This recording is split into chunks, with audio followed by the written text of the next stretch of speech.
सर्वप्रथम मी लोढा साहेबांचे आभार मानीन की लोढा साहेबांनी जे नामकरण करायचं याच्यासाठी सुचवलंय, त्याचं मी आभार व्यक्त करते. आणि एकच आमचं पण म्हणणं आहे की केम हॉस्पिटल रुग्णालयाला कौशल्यश्रेष्ठ एकलव्य असं नामकरण करण्यात यावं. कारण एकलव्य हा आदिवासी होता आणि आदिवासींचं कुठेतरी नाव आलं तर आम्हाला आदिवासींलाही अभिमानाची गोष्ट असेल. म्हणून आमचं सगळ्या आदिवासींचं म्हणणं आहे की त्यांनी हे कौशल्यश्रेष्ठ एकलव्य हे नाव देण्यात यावं.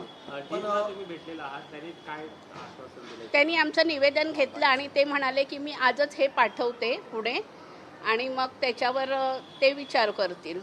पण ठाकरे गटाकडून आता या नावाला विरोध करण्यात येत आहे. त्यांचं म्हणणं आहे की जुनं नाव जे किंग एडवर्ड तेच असावं, की नवीन नावाला त्यांनी विरोध केलेला आहे. सायन्सची मोहीम देखील ते घेत आहे. बघा कसं, एकलव्य हा आदिवासी होता आणि कुठेतरी मराठी हे जपलं, अस्मिता जपली पाहिजे असं म्हणणं आहे. तर आदिवासी हा मराठी होता आणि आदिवासी आहे, त्यामुळे त्याचं नाव द्यायला हरकत नाही असं तरी आम्हा आदिवासींना वाटतंय.